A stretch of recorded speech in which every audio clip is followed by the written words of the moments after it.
Om Shri Gurubhyo Namaha. Om Shri Matre Namaha. Uh, been a long discussion. Thought it's a good time to kind of share some of the reflections, because it's all good to kind of say that Dharma is this, Dharma is not a religion, these are the four sort of essential features, etc. How do we reflect on these ideas in our day to day lives itself? And this last section is effectively to discuss that very part. Okay, so let me start with, and again it's a सहयोग चाहिए slide. So जो मैं बोल रहा हूँ ये थोड़ा difficult है. I don't have an answer myself to the kind of question that I'm kind of raising here. Okay, so the question that I'm raising here in this particular slide is, what is the purpose of Srishti? Why does Paramatma project Jagat out of herself? There is a fascinating duality that follows us like a shadow throughout the practice of Dharma in our lives. So, on the one side, we have this idea that Paramatma is Sampurna and Anandamaya. Then, why should she bother about Srishti? If the sthiti in which she is established is the best place to be in, why avatara? Yeah, or why descent into the morass of samsara? Okay, so that's one sort of a argument. The other side is, if we must regard Prakriti as Maya, to be shunned, to be avoided, if rebirth is negative, and if all rivers eventually merge into the sea, is this really the end? Does evaporation from sea not result in rains again? Even after reaching to the ultimate sthiti, we may descend again. Is it? Or is it not? So why should we strive for moksha at all if anyway life will sort of continue in its own sort of a way? How does one answer this duality? That on the one side we wonder why there should be Srishti at all. On the other side we wonder why gain moksha sthiti when anyway things will continue after that. Though Vedantins very clearly say that after one attains moksha there is no janma. In fact, what does that even mean? What does no janma even mean? Yeah. So there is no direct answer available in my own limited readings to this direct question. Obviously, because what I have read is also limited, it is difficult to get this answer easily. In the Yoga Sutra, though, there is a sutra that raises a question that possibly is the closest to answer, to give an answer to this particular question, as why should Srishti at all in the first place? So the sutra says, why does Prakriti and Purusha come together? Okay, and it gives a very interesting answer. I think this is one sutra alone which I have seen in all the readings that I have come across, which attempts to answer that question. There may be many others which I am not aware of, and I would love it if somebody shared that with me. But what does this say? It says, Swaswami Shaktyo Swarupa Upalabdhe Hetu Samyogaha, which means that the reason for Prakriti and Purusha to come together is for Purusha to unfold the awareness of his own Swarupa and Shakti. Yeah. Now, what is this answer and why is it interesting so much for me? Yeah, of course, there are multiple translations, but I will convey what my limited mind has apprehended. So, how I see it is that by establishing Swamitva over Swa, yeah, Swa, by establishing Swamitva over Swa, which is Prakriti, it unfolds its Shakti and its Swarupa.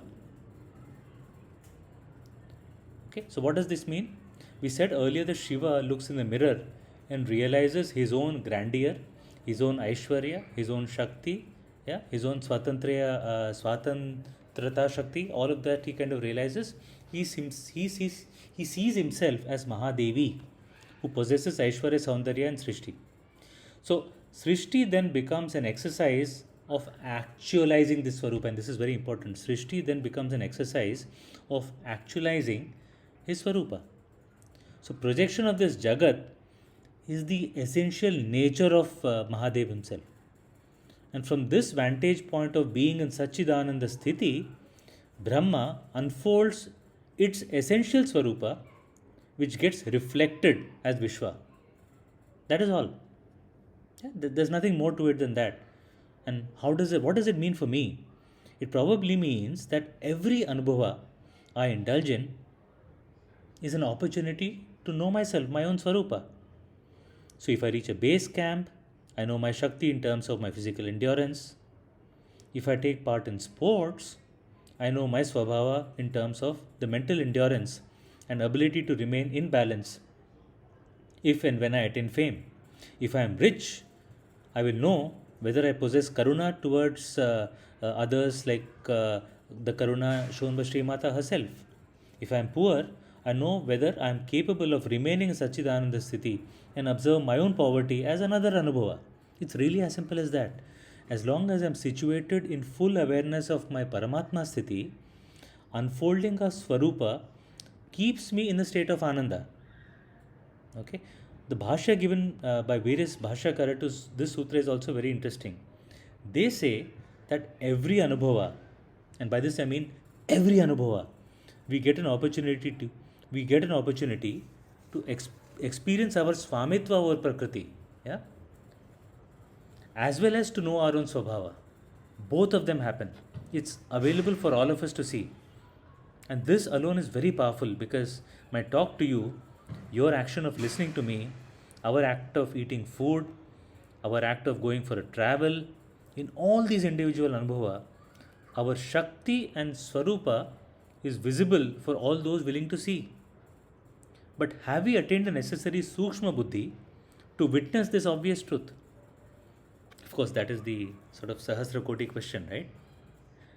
But there is another question, follow-up question that remains. That if there is no rebirth after one attains moksha, then what? I mean, if there is no rebirth, uh, is it really true? The answer is, when attains one's own Brahma Sthiti, we remain in that Sthiti. And any activity one may be indulging in, such an action then can be referred to as Nishkama Karma, which means it's not karma at all. And since one is established in that city, all one is doing is to really experience Ananda. So maybe Ramana Maharishi used to be in that city.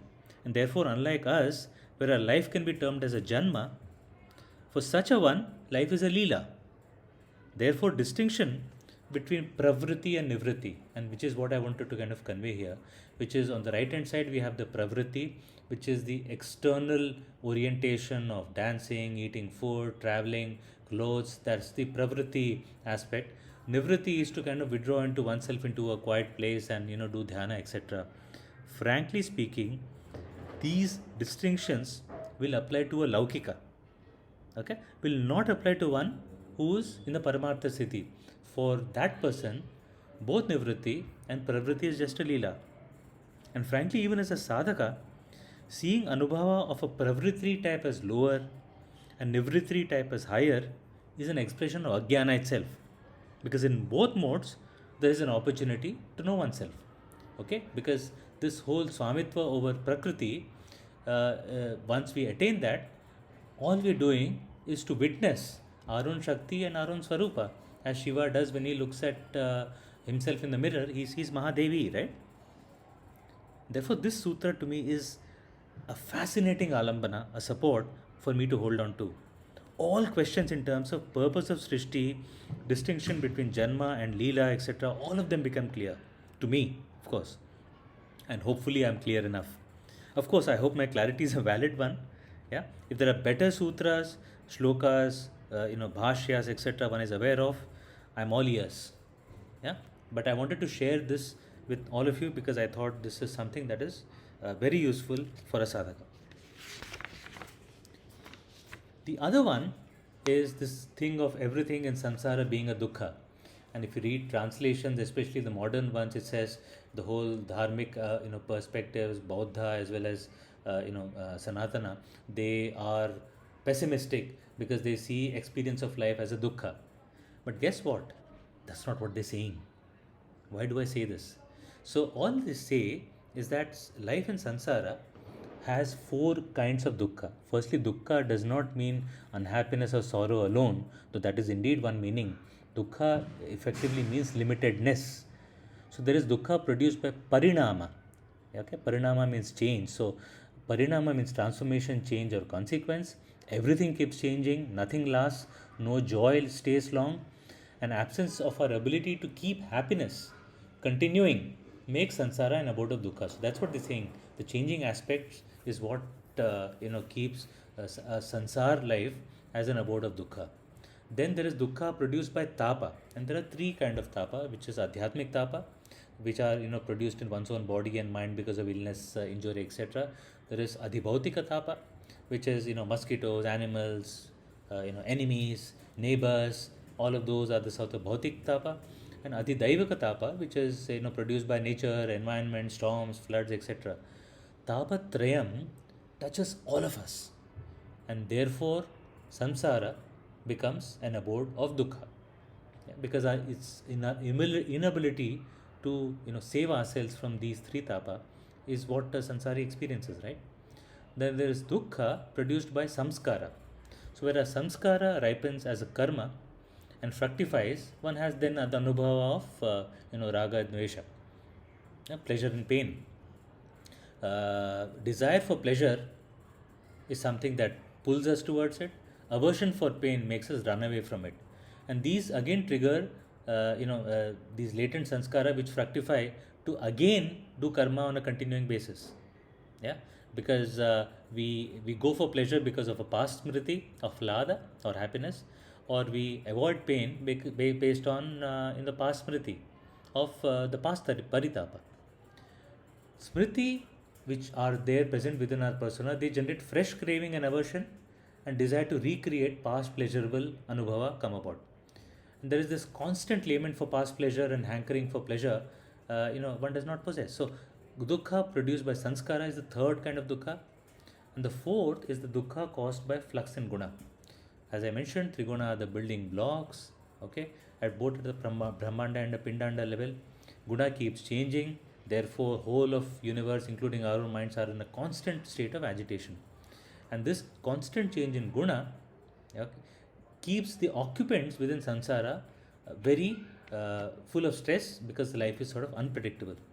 And this continuing state of agitation makes life within Prakriti submerged in dukkha. So, what they're talking of is not a pessimistic attitude, it's a realistic way to see that life has too much of unpredictability and uncertainty.